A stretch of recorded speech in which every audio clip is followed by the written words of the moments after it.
Students, I hope आप सब लोग खैरियत से होंगे। चला है क्विज नंबर 9 का सोल्यूशन देखते हैं। जो ब्रेकिंग क्विज नंबर 9 दिया बेटा, बेसिकली ये जो क्विज था ना आपका सर, ये सवाल मैंने मार्च 2019 से उठाया था और इसका नाम था सेफ्रॉन लिमिटेड। मैंने खाली नाम चेंज करके हलीमा सुल्तान का कर दिया था, जो अर्तगल की बीवी थी पास में 1200 सदी के अंदर। जैसे इसको सॉल्व करते हैं। सर कह रहे हैं the following information has been extracted from the projected results of Halima Sultan HSL limited for the year ending 30 June 2020।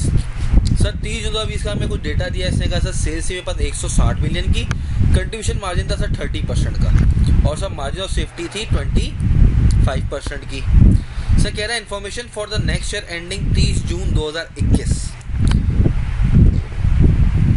Sir HSL is planning to increase its sales by reducing sales price by 5% and launching a sales campaign at a cost of ₹5 million। Sir ये एक मेरे पास cost आ जाएगी जो आपकी अगले साल की एक फिक्स कॉस्ट है। जैसा कह रहा है cost efficiency measures planned for the next year to reduce variable cost per unit by 10%। जैसा वेरिएबल कॉस्ट अब आपकी 90% हो जाएगी, तो आपने कोई एफिशिएंसी मेजर्स लिए हुए हैं। फिर कह रहा है sir inflation impact on all cost would be 8%। बेटा ये ऑल कॉस्ट कह रहा है, हाँ इसके अंदर सेलिंग प्राइस नहीं होती। Selling price is not equal to cost. बहुत से बच्चों ने ये इन्फ्लेशन का इम्पैक्ट सेल्स पे भी ले लिया है, जो कि गलत है। एक्सेप्ट ऑन डेप्रिसिएशन, मतलब बेटा डेप्रिसिएशन के ऊपर इन्फ्लेशन नहीं लगेगा। कह रहा है at present depreciation is 40% of the total fix cost. जैसे प्रेजेंट की मुझे एक फिक्स कॉस्ट निकालनी पड़ेगी, उसका जो सर 40% होगा ना, वो मेरा क्या होगा, डेप्रिसिएशन होगा, और उसके ऊपर मेरा इन्फ्लेशन 1.08 नहीं लगेगा। फिर कह रहा है sir margin of safety would be maintain at 25%। Sir ये एक बड़ा क्रूशियल पॉइंट था जो बहुत सारे बच्चे शायद मिस कर गए थे, क्योंकि इसी से ही आपका सारा डेटा सॉल्व होना है कि आपने मार्जिन ऑफ सेफ्टी अभी भी 25% में मेंटेन रखनी है। अगर सर आपकी ब्रेक इवन 75% पे होगी, तो सर ये होता है ना मेरा, ये सर मेरी टोटल सेल्स होती है। कुछ पार्ट इसमें समझ लें कि यहाँ से लेके यहाँ वाला पार्ट मेरा ब्रेक इवन होता है, और सर ये वाला पार्ट मेरा मार्जिन ऑफ सेफ्टी होता है। तो सर ये कह रहा है ये अभी भी 25% है, सर ब्रेक इवन सेल्स मेरी 75% अभी भी रहेगी। ठीक है प्यारे बच्चों। फिर कह रहा है sir prepare a budgeted statement of profit loss for the year ending 30 June 2021 based on the above projections. फिर सर पार्ट बी एक है compute the percentage increase in sales volume. चलिए सर पार्ट ए करते हैं। Sir part ए में पहले तो sir मुझे एक चीज़ चाहिए। अगर सर मेरे पास सेल्स है, सर ये मैं रुपीज़ इन मिलियन करूँगा, रुपीज़ इन मिलियन। सर ये करंट ईयर है मेरा। सर सेल्स मेरे पास से दे दी 160 मिलियन। सर वेरिएबल कॉस्ट मेरे पास है 70%। सर ये कैसे आया? सर ये 1 माइनस 30% कर लो बेटा, जो आपको कंट्रीब्यूशन मार्जिन दिया है ना 30% का, उसमें से 1 माइनस कर लो। तो सर ये आपके जो वेरिएबल कॉस्ट आती है सर वो आती है 112 मिलियन की। सर कंट्रीब्यूशन मार्जिन आपके पास आ जाता है 48 मिलियन का, जो है सर 30%। अब सर आपके पास फिक्स कॉस्ट आपको गिवन नहीं है और प्रॉफिट आपको पता है नहीं, मगर सर प्रॉफिट मैं निकाल सकता हूँ। सर कैसे? सर प्रॉफिट के लिए मुझे एक चीज़ पता होती थी। Sir profit is equal to क्या होता था sir, margin of safety multiply by contribution margin. Sir margin of safety कितनी है सर 25%, और कंट्रीब्यूशन मार्जिन कितना सर 48। तो सर प्रॉफिट मेरे पास आ जाएगा, सर प्रॉफिट मेरे पास आ जाएगा 12 मिलियन का। तो सर 12 मिलियन आ गई, तो सर बैलेंसिंग फिगर मेरे पास जो फिक्स कॉस्ट आई वो आ गई सर 36 मिलियन की। अब प्यारे बच्चों 36 मिलियन है ना, इसके दो चीज़ें हैं। एक है 40% डेप्रिसिएशन, और एक है सर अदर फिक्स कॉस्ट जो 60% है। तो सर आपकी 40% बनती है सर, वो बनती है 14.4 मिलियन की, और सर 60% है सर वो बनती है 21.6 मिलियन। सर इसको आपने इन्फ्लेट करना है 8% की। उसने कहा sir all cost except depreciation. सही है बेटा, inflation impact on all cost except depreciation. तो सर जब मैं इसको इन्फ्लेशन इम्पैक्ट लेता हूँ तो सर मेरे पास कितनी आती है 23.328 मिलियन की, प्लस सर मेरे पास एक डेप्रिसिएशन तो सर अगले साल भी रहेगी। तो सर मेरे पास ये दो फिक्स कॉस्ट हो गई, प्लस एक मेरे पास और फिक्स कॉस्ट है। कौन सी? 5 मिलियन की। वो कौन सी सर? सेल्स कैंपेन वाली। तो सर मेरे पास जो टोटल फिक्स कॉस्ट आई ना सर वो आ गई 42.728 मिलियन की। अब प्यारे बच्चों इसको मैं एक तरीके से ना सॉल्व करने की कोशिश करता हूँ। सर आपको पता है कि एट ब्रेक इवन हमारा क्या होता है? एट ब्रेक इवन पॉइंट पे हमारा कंट्रीब्यूशन मार्जिन फिक्स कॉस्ट के बराबर होता है, और सर ब्रेक इवन मुझे पता है 75% ऑफ टोटल सेल्स है। ऑफ टोटल सेल्स है। अगर सर मैं ब्रेक इवन सेल्स कहीं से मुझे निकल जाए, उसको मैं ग्रॉस ऑफ 75% से करूँ तो मुझे सेल्स निकल आएगी। अगर सर मेरा कंट्रीब्यूशन मार्जिन आपके पास आ गया 42.728 मिलियन, तो सर अब एक चीज़ मेरे पास रह गई सर CMR, क्योंकि सर बेटा मेरा फॉर्मूला होता था ना break even sales is equals to fix cost divided by CMR। तो मैं CMR कैसे निकालूँ सर? CMR मैं आपको दो तरीके से निकालना सिखाऊंगा सर। एक तो पहले मैं तरीका कर लेता हूँ, तो सेलिंग प्राइस अज्यूम कर लो 100 रुपये की, फिर आपके पास वेरिएबल कॉस्ट कितनी थी सर 70 की, और आपके पास कंट्रीब्यूशन मार्जिन था कितना 30 का, तो सर अगर 30% थी। मगर बेटा अब जो आपके पास जो कंट्रीब्यूशन मार्जिन नेक्स्ट ईयर में आएगा ना, उसके अंदर कुछ इम्पैक्ट्स हैं। एक तो इम्पैक्ट बेटा ये है कि आपका जो सेलिंग प्राइस है ना सर, वो आपने रिड्यूस कर दी 5% से, तो सर आपने 95% इसको करा और ये आपका आ गया 95 रुपीज़ का। Plus sir variable cost, variable cost का आपने क्या करा सर? वेरिएबल कॉस्ट जो है ना सर, वेरिएबल कॉस्ट हमारी एक तो 10% से रिड्यूस हुई है, सॉरी इसको मैं 0.9 आपकी एफिशिएंसी की वजह से, और एक इन्फ्लेशन का इम्पैक्ट है। तो सर इसकी बिना पर मेरे पास सर आपके पास जो ये वेरिएबल कॉस्ट आएगी ना, उसको आप सर कैलकुलेट करें तो आपके पास आएगी 70 × 0.9 मल्टीप्लाई बाय 1.08, सर ये आएगी आपके पास 68.04। और सर आपके पास जो कंट्रीब्यूशन मार्जिन आया वो आया सर 26.96। अब क्या 26.96 95 का 30% रिप्रेजेंट कर रहा है? नहीं सर, ये 30% रिप्रेजेंट नहीं कर रहा है, क्योंकि अब आपकी चेंज हो गई, क्योंकि आपकी दो जगह पे इम्पैक्ट आया, सेलिंग प्राइस पे भी आ गया, वेरिएबल कॉस्ट पे आया। जब वेरिएबल कॉस्ट पे आया तो उसकी वजह से कंट्रीब्यूशन मार्जिन पे भी दोनों का हिट पड़ा। तो सर मेरे पास अब रिवाइज जो कंट्रीब्यूशन मार्जिन रेशियो है वो कितना है सर? वो है 26.96 डिवाइडेड बाय 95, तो सर ये आपके पास आता है कुछ लगभग 28.38% आता है। मगर जब मैं कैलकुलेशन करूँगा मैं पूरा ये फ्रैक्शन ही लूँगा। एक तरीका तो ये था सर। एक दूसरा तरीका क्या था सर? सवाल में मुझे गिवन था मेरी सेलिंग प्राइस थी सर 160 की, मेरे पास सर वेरिएबल कॉस्ट थी 112 की, और कंट्रीब्यूशन मार्जिन था कितने का बेटा? 48 मिलियन का। अब सर मुझे पता है कि जो 160 मिलियन है ना, ये हमारा 95% हो रहा है। तो सर ये मेरा हो रहा था 152 मिलियन का। बाकी सर मेरे पास जो वेरिएबल कॉस्ट थी वो तो सर एक मेरी इन्फ्लेशन से बढ़ रही थी और एक मेरा एफिशिएंसी का इम्पैक्ट था। तो मेरी वेरिएबल कॉस्ट आ रही थी 108.864। सर ये अभी मैंने खाली डेटा लगा सर, एक एक्स अमाउंट होगा जिससे मेरी सेल्स बड़ी होगी। आपको पता है बेटा, अगर वॉल्यूम में यहाँ पे इम्पैक्ट आएगा तो यहाँ पर भी इम्पैक्ट आएगा, दोनों जगह पे उसका इम्पैक्ट आ रहा होगा। तो मैं फॉर द टाइम भी इसको इग्नोर कर सकता हूँ for the case of for generating contribution margin ratio. तो सर मेरे पास ये आ गया 43.136x। तो सर मेरे पास जो आपका ये आया contribution margin ratio, contribution margin ratio कैसे निकाला sir? 43.136x divided by 152x, बेटा x कट जाएगा, तो सर CMR आपका लगभग वापस 28.38% पूरा का पूरा यही आया। 43.136 डिवाइडेड बाय 152, आपके सर एग्जैक्ट उतना ही आ रहा है। तो सर मैं तो ये फ्रैक्शन यूज़ करूँ या ये फ्रैक्शन यूज़ करूँ?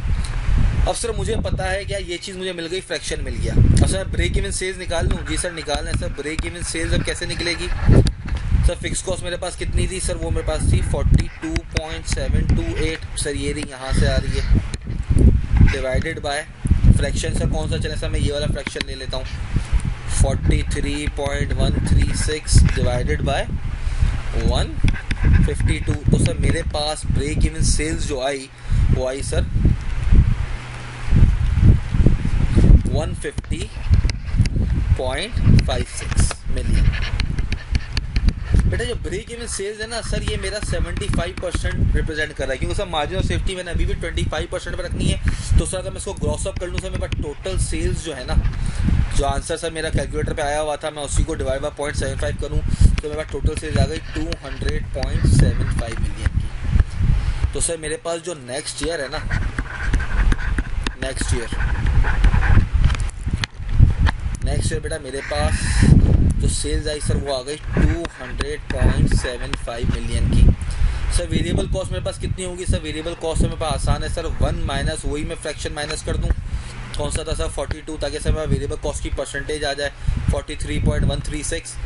43.136 डिवाइडेड बाय 152 और सर जो उसका आंसर है उसको मल्टीप्लाई करूँ 200.75 से और सर मेरे पास जो यहाँ पर आपका आंसर आता है वो कितना आता है मल्टीप्लाई बाय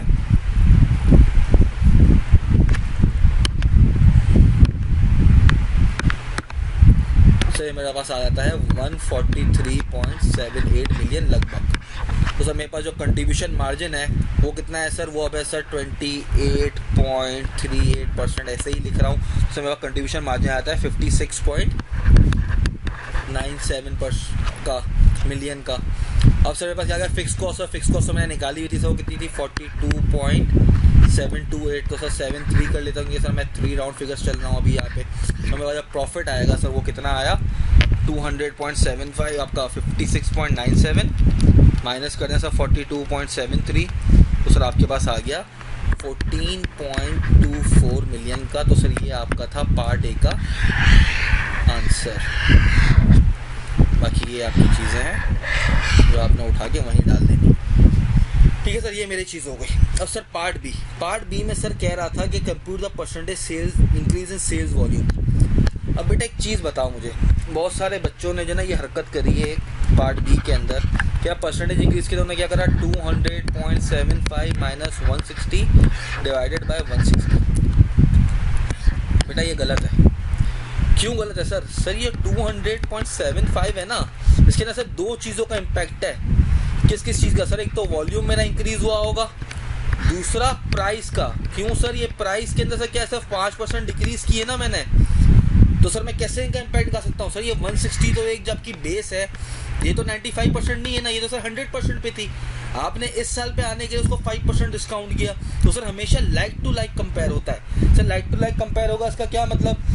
सर इसका मतलब कि मुझे या तो मैं इस 200.75 को डिवाइडेड बाय 0.95 करूँ, ठीक है, ताकि मैं एक एक्चुअल प्राइस पे आ जाऊँ, एक्चुअल प्राइस, या मैं इसको 160 को मल्टीप्लाई बाय 95% दूँ ताकि ये दोनों बराबर हो जाएं। तो सर पहले मैं इसको यूँ कर लेता हूँ, ठीक है सर। अगर मैं 200.75 को 0.95 से डिवाइड करूँ तो मेरे पास आता है 211। तो सर मेरे पास ये 200.75 डिवाइडेड बाय 95%, तो सर मेरे पास अब जो सेल्स आती है ना वो आती है सर 211.3157 समथिंग आती है। अब सर इसको जो है ना 211.3157 इसको सर मैं 160 से माइनस करके इसका इम्पैक्ट निकाल सकता हूँ ताकि sir like to like comparison हो जाए। तो सर इसका मेरा आंसर क्या आएगा? सर इसका मेरा आंसर आएगा, कल्ला भला करे सर, ये आएगा मेरे पास 32.07%। अब सर बच्चे, बहुत सारे बच्चे के ना सर यहाँ पे तो यूनिट्स गिवन नहीं थे, तो क्या ये 32.07 क्या वॉल्यूम को रिप्रेजेंट कर रहा है? चलिए सर एक सपोज करके आपको एक एग्जांपल देता हूँ। एक एग्जांपल हम करते हैं आपके पास, ठीक है सर। ये एग्जांपल क्या है हमारे पास? सर सपोज करें कि मेरे पास एक सेलिंग प्राइस थी यूनिट की 10 रुपये पर यूनिट, और सर यूनिट से मेरे पास कितने, ये सपोज कर रहा हूँ बेटा मैं 100। तो सर मेरे पास सेल्स कितनी आ गई थी? सर सेल्स मेरे पास आ गई थी इसकी 1000। अब सर मैंने कहा कि भाई मैंने ना 10% डिक्रीज़ कर दिया अमाउंट, समझे, 20% डिक्रीज़ कर दी, 20% का डिक्रीज़ हो गया। तो सर मेरे पास जो बच गया वो कितना बच गया सर 80%, समझे कि मैंने 20% डिस्काउंट पे दिया। तो सर मैं 80% निकालूँ तो सर ये मेरे पास आ गई 8 रुपये की। और सर मैं कहूँ कि जो यूनिट्स थे ना मेरे पास नेक्स्ट ईयर सर मेरे पास यूनिट समझ लें कि वो बिके 140। तो सर मेरा 8 इंटू 140 करूँ सर कितना आता है हमारा सर 1120 रुपये की सेल हुई, 1120 की सेल हुई बेटा। तो मतलब इसका क्या, अगर मैं पूछूं बेटा परसेंटेज इंक्रीज कितना हुआ है सर, कहोगे आप सर परसेंटेज इंक्रीज, तो सर इसका ये मतलब हुआ कि मैं 140 माइनस 100 डिवाइडेड बाय 100 करूँ सर 40% इंक्रीज हुआ। मगर सर जब अगर यहाँ पर देखता हूँ तो सर ये 1120 माइनस 1000 डिवाइडेड बाय 1000, तो सर ये कितना बनता है मेरा, डिवाइडेड बाय 1000, तो सर ये मेरा कुछ बनता है 12%। सर ये तो कंपेयर नहीं हो रहा। हाँ बेटा नहीं होगा ना, क्योंकि तुम्हारी जो प्राइस है ना 1120, तुम उसको कंपेयर करो, इसके अंदर दोनों इम्पैक्ट है, एक वॉल्यूम का और एक प्राइस का। उसकी वजह से मैं प्राइस का इम्पैक्ट निकाल दूँ सर। प्राइस का इम्पैक्ट कैसे निकालूँ सर? 1120 को डिवाइड कर दूँ मैं 80% से, तो सर मेरे पास क्या आ जाएगा 1120 डिवाइडेड बाय 0.8, तो सर मेरे पास ये आ जाएगा 1400। अब बेटा करके देखो 1400 माइनस 1000 डिवाइडेड बाय 1000, सही। तो सेल्स का है ना सारा, तो सर इसका आंसर डिफर आना चाहिए। देखते हैं आता है। अगर आप लोगों की जो बात है सर यूनिट्स तो गिवन नहीं है, तो सर मेरे पास कितना आया 400 डिवाइडेड बाय 1000, तो सर ये 40% ही आया। मतलब सर यूनिट्स गिवन हो ना गिवन हो इससे हमें फ़र्क नहीं पड़ता। आई होप आपको ये वीडियो समझ आई। अगर नहीं आई है तो आपकी कोई क्वेरी है तो प्लीज़ आप मुझे व्हाट्सएप पे मैसेज करके पूछ लें। और बेटा इसके बड़े मल्टीपल से और जवाबात भी हैं, मल्टीपल तरीक़ों से भी कर सकते हो। तो वो हम कैसे कर सकते थे मल्टीपल, जैसा बच्चों ने बेटा बहुत से बच्चों ने किया भी है। कैसे क्या है सर, अगर मैं इसको सपोज कर लूँ एक अमाउंट है, ठीक है, जैसे सर मेरा ये 43.136x है, इसके अंदर से सर मैं माइनस करूँ फिक्स कॉस्ट मेरे पास गिवन थी 42.728, ठीक है सर। इक्वल्स टू सर क्या बन रहा था सर, इक्वल्स टू मेरा बनता 0.25 multiply by 43.136x।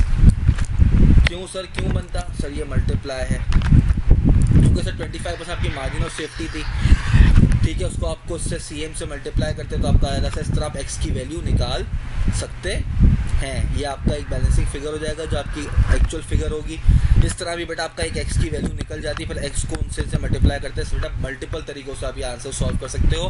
What matters कि आपकी एंड में सोल्यूशन ये आना चाहिए और आपकी वर्किंग एग्जामिनर को क्लियरली डिफाइंड हो। अपना ख्याल रखें। अल्लाह हाफिज़।